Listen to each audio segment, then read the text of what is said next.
when she came to me, she was sleeping between 2 and 4 hours a day, Mm. period. She had a It's very tough. It's tough to stay mentally balanced, physically balanced too. physically balanced Yeah, as yeah. well. Yeah, she was really struggling just to get through a day, right? She had a job in a university. She taught yoga on the side. Wow. She had a pretty demanding lifestyle. Well, she sounds. And I'm just wowing it that she was able to hold it together. well, yeah, for a while.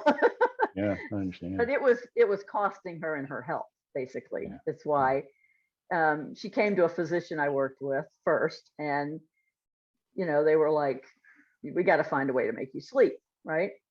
And they tried a lot of the traditional stuff, some sleeping medications, and she didn't like them. They made her feel yucky, so she didn't like them.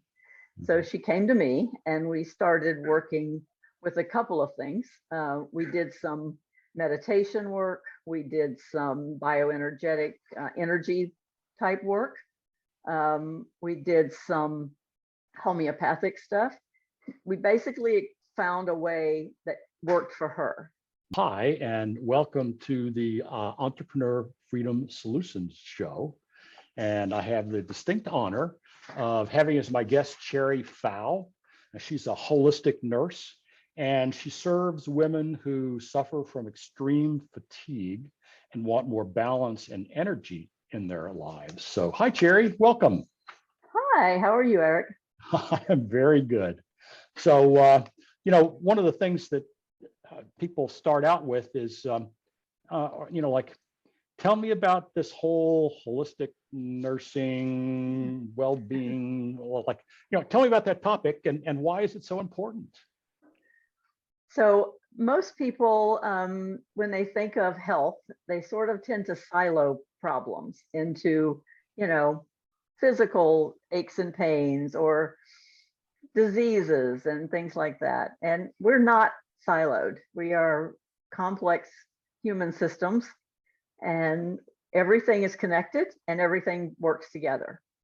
So you can't just take one piece and fix it and think everything else will be fixed as well. So the holistic concept is really a whole body, mind, and spirit concept. And that's what we focus on as holistic nurses. That's really awesome. So I think so people are gonna ask you, or wondering, like this holistic nursing thing, like whatever. I mean, it's just not a common term. So No? let me ask you, what brought you into this industry, and like, who do you serve? Okay, so what brought me here is that I used to be a critical care nurse, like in intensive care units. And it's a very stressful job, number one, but also people don't always get better. Yeah. Yeah. And so it's sort of, I was sort of getting down in the dumps about what I was doing for a living.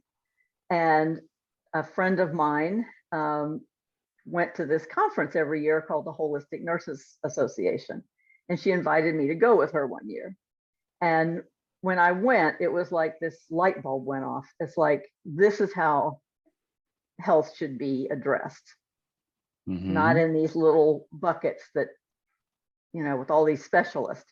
Right. And it just was like a light bulb that went off and said, this is what I need to do. And that was a long time ago. That was in 1980s. Right. So I've been doing it a very long time. And a lot of people think that holistic nursing is more about alternative things. And that's a piece of it. But most of us actually work within traditional medical realms. You said something about you worked in hospitals and stuff like that. I have. So one of my early jobs was I worked in an integrative medicine program in a very large city hospital. And we helped people who were like having surgery or had broken bones or having babies. We basically used techniques to help them relax, get less anxious, recover quicker. And what they found— those people like those results. Yes. I know, they did like those results. And so they did some research around our outcomes. And they found that people we worked with, either pre-op or post-op or pre-delivery, post-delivery, typically got out of the hospital 2 days sooner than people we didn't work with. Interesting. And that saves money. So Yeah, and also so from the hospital side, it's a win. From the patient side, it's a win too, because I mean, who wants to hang around in the hospital? Nobody. So, you know, that's a very traditional role, because that's inside a big hospital, right? I've also worked with medical physicians in a clinic where I served as like a coach or educator, you know, telling them different things they could try that were not drugs or procedures. And they supported that, because the less of that you do, the better. Yeah, who needs extra? I mean, there's always side effects from drugs and other active intervention treatments. Yes. You know, there's always some consequential impact. Yeah. Even if it's small, there is always something. Yeah. So the less you have to deal with that, the better. I mean, so that's my opinion. And if you can find something simple, it's usually cheaper. Yeah, that's true. That's another way to look at it. So maybe a way to kind of get a better insight into this is, let me ask you, tell me about someone that you coached or mentored, and like, what's the real transformation that you create? Okay. So I have a particular person in mind. She was in her late 20s, early 30s. And when she came to me, she was sleeping between 2 and 4 hours a day, period. She had it's tough to stay mentally balanced, physically balanced too. Physically balanced as well. Yeah, she was really struggling just to get through a day, right? She had a job in a university. She taught yoga on the side. Wow. She had a pretty demanding lifestyle. Well, I'm just wowing it that she was able to hold it together. Well, yeah, for a while. Yeah, I understand. But it was costing her in her health, basically. Yeah. That's why she came to a physician I worked with first, and you know, they were like, we got to find a way to make you sleep, right? And they tried a lot of the traditional stuff, you know, some sleeping medications, and she didn't like them. They made her feel yucky, so she didn't like them. So she came to me, and we started working with a couple of things. We did some meditation work. We did some bioenergetic energy type work. We did some homeopathic stuff. We basically found a way that worked for her, that she could, and you know, and constantly coming back for feedback about what's working, what's not working, right? And at the end, she actually ended up where she was sleeping a good 6 to 7 hours a night. She ended up getting married, and this past year she had a new baby. And stopped sleeping. And she is sleeping. And that whole notorious baby thing. But I'm sure that's cool. She sleeps less, I'm sure. Yes. But she develops, what I'm getting at is she develops skills to help her overcome this issue that worked for her. Might not work for everybody, but they work for her. And that's the beauty of coaching somebody, is it's very personal, and you can really dig into what's the root of what's happening for them. And that's the part I love. Yeah. I can tell. I do. I love it. So, you know, for people that are kind of stressing out in this area, I'll say it that way, you know, it's like so what are some of the specific, and they want to kind of, you know, resolve it. So what are some of the kind of specific roadblocks that they should be watching out for? I think some of the superficial ones are that people tend to give up on their issues too quickly. You know, they try one or two things and it doesn't work, and they just throw their hands up and go, they just get resigned. Yeah, I'm gonna have to either live with this or I can't find a solution. And usually you just have to do a little digging. You know, it's all about that root cause thing. It's like, get underneath of what's really happening. Yeah, And the that's way I where, phrase that is if you're not getting, if the answers you're getting aren't resolving things, keep asking. keep asking. And the why question is important in coaching. We tend to ask why a lot, because the more you ask, the more layers come off. Mhm. And eventually we get down to what's really the issue. Yeah. So, and I think the other thing about a lot of people is they don't honor who they really are as a person. Mhm. They tend to fit into a societal mold. And sometimes that just doesn't work. Sometimes we have to be who we really are. Yes. So I,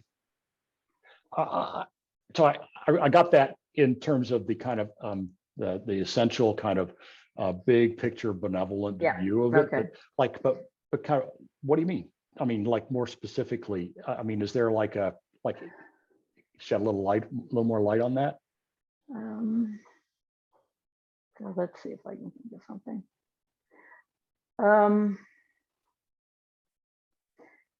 So I think one way is that, when you're talking to people, you have to listen for those negative comments that they're giving you, because somewhere in there, there's a clue about what's really Like kind of denying yourself in right, some way. right, Mhm. right, And right. I guess So people may not even be kind of aware that most of they're them are doing not. it. Yeah. And that's where things like reflecting back to people what they said, and them going, oh, I didn't say that, but yeah, You didn't did. say that. And then trying to reframe it in a way that's maybe a more positive way to look at it. Sometimes we'll erase some barriers for people. So yeah, that's in this other girl's situation, I think we tried a lot of things before we hit on one that worked. And she was in such misery that she was willing to just like keep trying things. Yeah. Until we hit on something that actually worked Well, for that's her, the or a cool. combination That's of so things that cool. worked for her.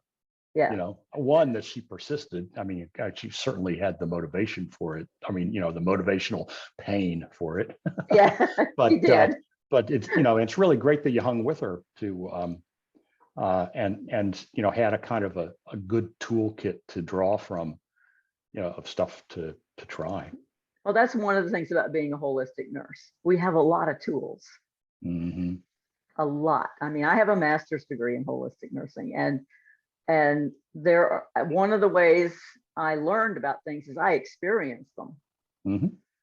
I had to do like 15 different modalities myself, to experience them. And I really have a good sense of what can work and what can't in certain situations. So, well, it's good. I mean, people say it's, I want to go to somebody who's tasted their own medicine. Yeah, I definitely have done that. So I guess, is there like one like golden nugget that you maybe would like to share? So I think probably this one thing, it's very personal, but 12 years ago, I had cancer. And it was in the beginning, it was very super depressing. Like, sure, I'm going to die. And I wasn't, ready for that. I was pretty young. I've been there myself. Yes. Okay. So, and it sort of was my wake up call, because I was working really hard for somebody else and not really loving what I was doing. I was super stressed out. I wasn't eating very well. I wasn't exercising, all those bad things. But that was my big wake up call, like, just stop. What do you need to get well? Right. Yeah. And when I did that, I brought a lot of what I know holistically into my treatment plan. I think my doctor was a little skeptical of some of them, but she went along. And I think the combination of her medical care and my holistic care got me through it. Yeah. And, 12 years later, here I am. Yes. Yay. And I'm healthy. I'm super healthy, actually. That's so great. So if you had to distill everything you just said down into like the one golden nugget phrase, what would it be? What's that essential thing? Puts you first. Yeah. Because if you don't take, go ahead. I was gonna say, if you don't take care of you, you can't take care of anybody else either. Yep. I often say, how in a plane where it says put your oxygen mask on first before you assist others. It's like note to self, Yes. Yes. And that's true. Yeah. I mean, nurses are famous for it. I can speak to that. We're famous for it, putting other people before ourselves. Yes. And it usually winds up in burnout. Yeah. Quite frankly. Yeah. So it's sort of one of the keys to burnout is like a golden nugget. That golden nugget relates to burnout as much as anything else. It does. Yeah. It does. You really have to put your health and well-being first. Yes. So this is so awesome. I'm sure our listeners are going to just love what you had to say, and some of them may want to follow up with you. So, that'd be great. How is it like? How can people get in touch with you, or like that? Okay, so they can definitely reach me at my email address, which is cherry@cherrypfaucoaching.com, and my name is spelled Cherry. My last name is P like Paul, F like Frank, AU. So cherry@cherrypfaucoaching.com. Mm-hmm. And also I have a free gift to offer people if they'd like it. It's called 10 Steps to a Healthier You. It's a little ebook that can sort of help get you started on the path.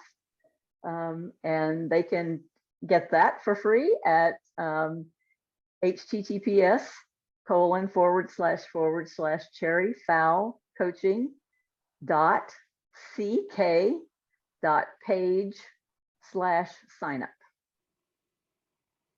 Okay, so Cherry Pfau Coaching, and instead of .com, you say .ck. .page PAGE/signup SIGNUP. Cool. That's correct. That is so great. Well, thank you, Cherry. You're welcome.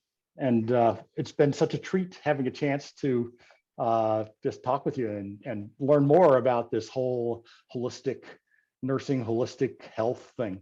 I'm sure that people are gonna love it. Yeah. So I'm hoping so, and it's really I'm been on the planet more than 7 decades, and I'm planning on being here several more. So there you go. If you want to do that, stay healthy. Yes. Okay. Well, thank you very much. You're welcome, Eric. Take care. Bye now. Bye-bye.